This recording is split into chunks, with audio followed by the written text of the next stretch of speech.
Kanchipuram Varamahalakshmi Silks, the Grand Banarasi Mela. First time ever in Hyderabad starting from November 1st.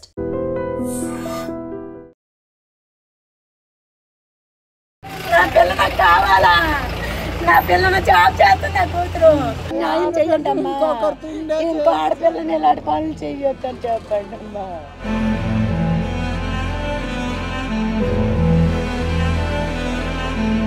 విశాఖలో వివాహిత మృతి పలు అనుమానాలకు తావిస్తోంది. గోపాలపట్నం రామకృష్ణాపురంలో ఉంటున్న శ్యామల అనే 25 ఏళ్ల మహిళ ఇంకా సంవత్సరం కూడా కాలేదు పెళ్లి అయి అత్తింటి వేధింపుల వల్లే తను చనిపోయింది అనేది కూడా బంధువులు ముఖ్యంగా ఆ అమ్మాయి తాలూకా తల్లిదండ్రులు ఆరోపణలు చేస్తున్నారు. మరొక వైపు మాకు అనుమానాలు రేకెత్తడానికి అనేక ఆధారాలు ఉన్నాయి అంటూ కూడా ఆ ఊరు పెద్దలు కూడా చెప్తున్నారు. అసలు ఏం జరిగింది?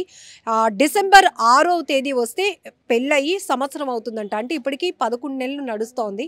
ఇంతలోనే అమ్మాయి కూడా NSTLలో జాబ్ చేస్తుంది. 45,000 రూపాయలు జీతం సంపాదిస్తోంది. బీటెక్ చదివినటువంటి అమ్మాయి, చాలా ధైర్యవంతురాలు, మంచి అమ్మాయి. అలాంటి అమ్మాయి ఎందుకు చనిపోవాలనుకుంటుంది? ఇది ఖచ్చితంగా చంపేసి ఇలా ఆత్మహత్యగా క్రియేట్ చేస్తున్నారు. అందుకు సంబంధించి అనేక అనుమానాలు మాకున్నాయి అంటూ ఊరు పెద్దలు చాలా మంది ఉన్నారు. సర్పంచ్ గారు మరి ముఖ్యంగా కొన్ని డౌట్స్ అయితే రేస్ చేస్తూ పోలీసులు కూడా కంప్లైంట్ ఇవ్వడం జరిగింది. ఇప్పటికే వీరందరూ బంధువులు, తల్లిదండ్రులు ఇచ్చినటువంటి కంప్లైంట్లు, ఆ ఫ్యామిలీ నుంచి వస్తున్నటువంటి వేధింపులు ఏంటి అనే దానిపైన కూడా పూర్తి వివరణ ఇచ్చిన తర్వాత అనుమానాస్పద మృతి కేసులో కానీ ఆ భర్తను కూడా అదుపులోనికి ప్రస్తుతానికి తీసుకున్నారు పోలీసులు. సర్పంచ్ గారితో మాట్లాడదాం. సార్, మీరు ఘటనా స్థలికి వెళ్ళి చూసినప్పుడు మీకు వస్తున్న డౌట్స్ ఏంటి? నాకు తెల్లవారే 1:30 సమయంలోనే శ్యామలాదేవి వాళ్ళ పేరెంట్స్ మాకు వరుసగా తాతయ్య నానమ్మ అవుతారు. వాళ్ళు నాకు ఫోన్ చేసి, బాబు ఇలాగా మన పాప చనిపోయిందని గోపాలపట్నం పోలీసులు తెలియజేశారని చెప్పగానే నేను అటాట్న కారు వేసుకొని నేను తన ఇంటికి వెళ్ళి వాళ్ళు తీసుకొని పికప్ చేసుకొని మా గ్రామ పెద్దలందరినీ తీసుకొని నేను ఘటన స్థలానికి చేరుకోవడం జరిగింది. తెల్లవారు 4 గంటలకి నేను వెళ్ళబోతేప్పటికి అక్కడికి ముద్దాయి లేడు, వాళ్ళు పోలీసు వారే ఉన్నారు. మరి మేము వస్తే ఏమైనా అంటామని ఇతోడో దేనితోడో మాకు ముద్దాయిని చూపించలేదు. చూపించబోగా నేను అసలు ముద్దాయి ఏడు ఎక్కడ ఉన్నారు ఏంటని నేను ప్రశ్నించగా, బాడీ కూడా ఫస్ట్ అయితే మాకు చూడడానికి రైట్స్ లేవు, క్లూస్ టీమ్ రావాలి, అది రావాలి, ఇది రావాలి అని చెప్పారు. లేదు సార్, మేము ఒకసారి మేము కూడా మనుషులమే కదా, మేము కూడా చూడాలి కదా, చనిపోయిన బాధలో ఉన్నామంటే అప్పుడు నన్ను వాళ్ళ పేరెంట్స్ని ఇద్దరిని కూడా లోపల పంపించడం జరిగింది. మేము వెళ్ళిన పిదప మా పాప అయితే మంచం మీద పడిపోయి ఉన్నది. తర్వాత ఈ దగ్గర ఇదంతా కూడా రక్తం మండి కట్టేసి చాలా అనుమానానికి దారితీస్తుంది. మా అనుమానం ఏంటంటే ఈయన చంపేసి ఉరేసాడేమో అన్న అనుమానం మాకు ఖచ్చితంగా కనిపిస్తుంది. అమ్మాయి అయితే ఉరి వేసుకుంది శ్యామల అని ఎవరు డిక్లేర్ చేశారు? ఉరి వేసుకున్నది పోలీసులు CA గారు చెప్పడం ఏంటంటే మాకు దగ్గర సూసైడ్ చేసుకున్న లెటర్ ఉన్నది, అమ్మాయి రాసిందా ఏది రాసిందా అనేది మేము ఇంటర్గేషన్లో తెలుపుతామని అన్నారు. అయితే మేము నమ్మలేదు. నమ్మకపోయినా సరే మీరు ఏదైనా సరే మేము అన్నీ కూడా ఇది ల్యాబ్ పంపి అన్నీ డిక్లేర్ చేసి మేము అన్నీ కూడా నిర్ధారణ అయిన తర్వాత మేము ముందుకే ప్రొసీజర్ అవుతామని చెప్పి నాకు అనుమానం కలిగే ఏరియా ఏంటంటే ఈ ముక్కు నుంచి ఇదంతా బ్లడ్ రావడం, ఇదంతా రావడం. యాక్చువల్గా ఏంటంటే సూసైడ్ చేసుకున్న వాళ్ళకి బ్లడ్ అన్నది రాదు. ఒకవేళ వస్తే ఒకవేళ అవుట్ సైడ్కి రావచ్చు, లేదంటే నాలుగు బయటకు రావచ్చు, లేకపోతే కళ్ళు బయటకు రావచ్చు. ఈ సింటమ్స్ అవి కూడా అక్కడ కనిపించకుండా ఈ ముక్కు మీద ఏదో బలంగా ఏమన్నా చేసి కానీ చేయడం వల్ల ఇంత బ్లడ్ వచ్చిందని చెప్పేసి మా అనుమానం పోలీసు వారి దగ్గర కూడా రేజ్ చేయడం జరిగింది. అలాగే అమ్మాయి అయితే చాలా ఇంటెలిజెన్స్, అంత అమాయకంగా హ్యాంగింగ్ చేసుకొని చనిపోయే అమ్మాయి కాదు. బీటెక్ చేస్తూ సివిల్ కూడా ప్రిపేర్ అవ్వడానికి చాలా ఎడ్యుకేటెడ్ అమ్మాయి. NSTLలో జాబ్ రావడం అంటే అది ఆసమస్ కాదు. మా గ్రామానికి మంచి పేరు తెస్తుందని చెప్పి మేము అందరం ఎంతో ఆశించాం. ప్రిపేర్ అవ్వాలనుకున్నా. అలాంటి సమయంలోనే నేను కూడా మ్యారేజ్ టైంలో వెళ్ళాను. వాళ్ళ దగ్గరికి వెళ్ళడం, వాళ్ళు అడిగినవి అన్నీ కూడా ఇవ్వడం కూడా నాకు కూడా తెలుసు. మ్యారేజ్కి వెళ్ళడం అది జరిగింది. తర్వాత ఏం వాళ్ళ నాన్నగారు కూడా ex-ERO చేశాడు. చేస్తూ ఈ అమ్మాయి అయితే అంత ఇదిగా చేసుకుంటుందని మేము కూడా ఎవరు నమ్మలేకపోతున్నాం, నమ్మలేదు కూడా. ఇప్పుడు మీరు చెప్పిన పాయింట్స్ లో అమ్మాయి సూసైడ్ నోట్ రాసుకుంది అని అంటున్నారు కదా, ఆ రైటింగ్ ఒక్కసారి మనం చూస్తే కనుక ఎలా అనిపిస్తుంది? ఆ రైటింగ్ ఈ రైటింగ్ కొద్దిగా తేడాగా కనిపిస్తుంది. మేము ఆల్రెడీ పోలీసుల దృష్టిలో కూడా మాకు దీని మీద అనుమానం ఉందని చెప్తే ఖచ్చితంగా ల్యాబ్ తీసుకెళ్లి చర్యలు తీసుకుంటున్నారు, తెలియజేసుకుంటామని చెప్పారు. ఖచ్చితంగా ఇతనైతే అమ్మాయితో నాకు అనుమానం ఏంటంటే వీడికి ఏరే అక్ర సంబంధాలు ఏమైనా ఉండి కూడా ఈ అమ్మాయిని అవాయిడ్ చేసి ఇబ్బందికి గురి చేస్తూ, అలాగే ఇంకా ఏమైనా ఎక్స్ట్రా తెమ్మని కానీ, ఇంకా భూములు తెమ్మని కానీ, ఆస్తులు తెమ్మని కానీ ఎరా చేసాడనే చేస్తున్నాడని చెప్పి నాకు పేరెంట్స్ కూడా నాకు తెలియజేస్తున్నారు.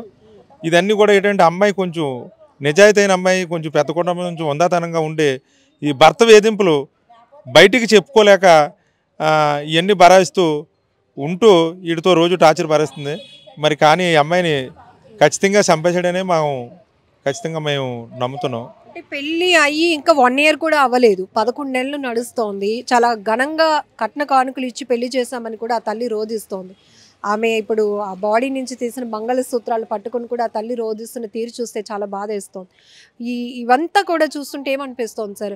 కట్నాలు ఇస్తున్నారు, పిల్లల్ని చదివించి అత్తారింటికి పంపిస్తున్నారు, అయినా కూడా ఈ వేధింపులు ఇంకా ఇంకా కావాలని, లేకపోతే వేరే వ్యక్తులతో వివాహేతర సంబంధాలు కొనసాగిస్తూ ఇట్లా ఆడవాళ్ళ జీవితం పెళ్ళి అంటే భయపడే పరిస్థితికి వచ్చేసినటువంటి పరిస్థితి.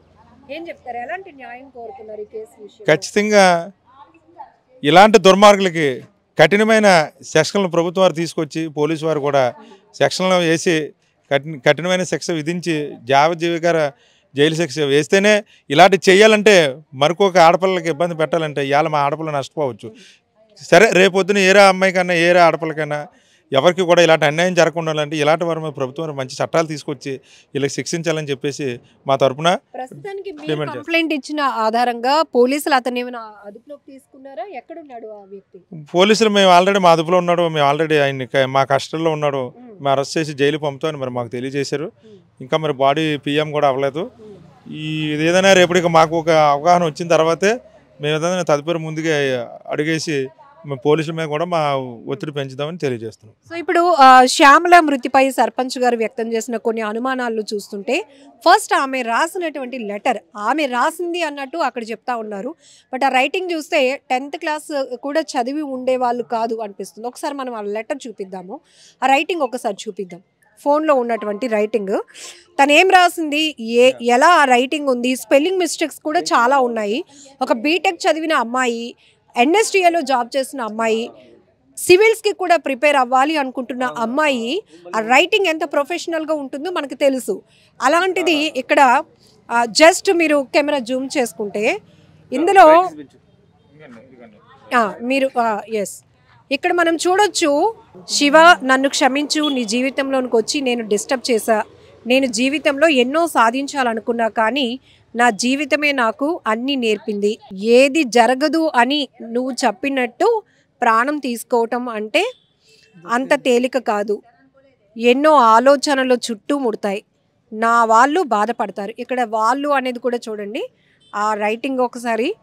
క్షణికావేశంలో తీసుకునే నిర్ణయాలు మంచివి కావు అని నేను నమ్మేదాన్ని. అలాంటి నేనే ఈ మానసిక వ్యాధిని తట్టుకోలేకపోతున్నా, నేనే సరిగా ఉండలేకపోతున్నా, అందరినీ బాధ పెడుతున్నా, నా వల్ల కాదు ఇంకా ఎవరిని బాధ పెట్టడం.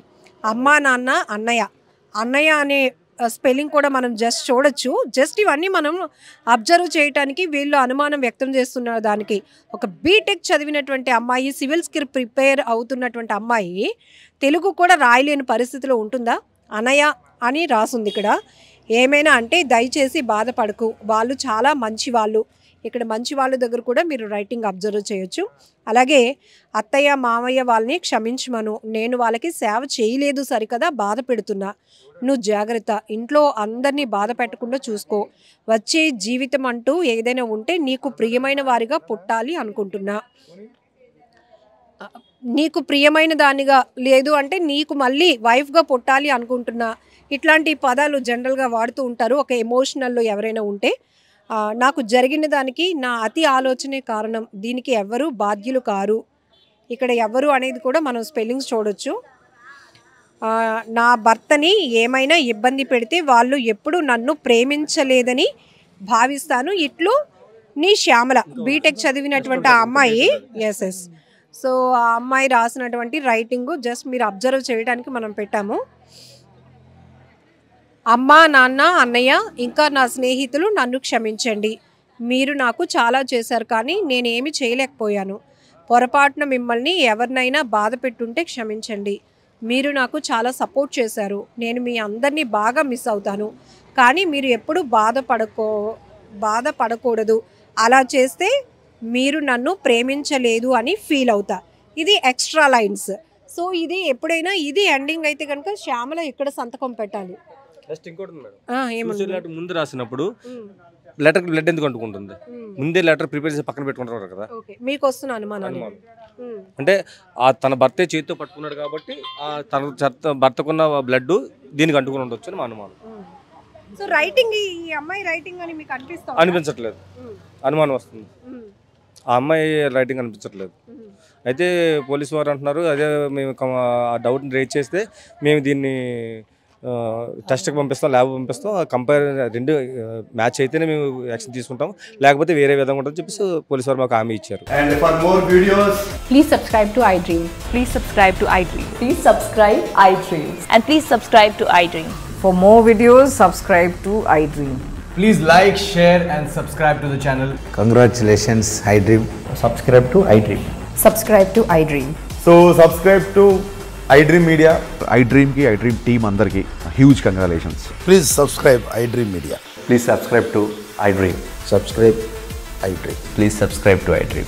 iDream అంటే నా కళల ఛానల్ సబ్స్క్రైబ్ చేసుకున్నారు, నోరు తిరుగుతలేదు, మీరైతే గంట గుర్తు కొట్టండి. For more such videos, please subscribe to iDream. Subscribe to iDream. Please subscribe to iDream. Please subscribe iDream Media. Please do subscribe to iDream. Please subscribe to iDream Media. For best entertainment and information, please subscribe iDream. And don't forget to subscribe to iDream.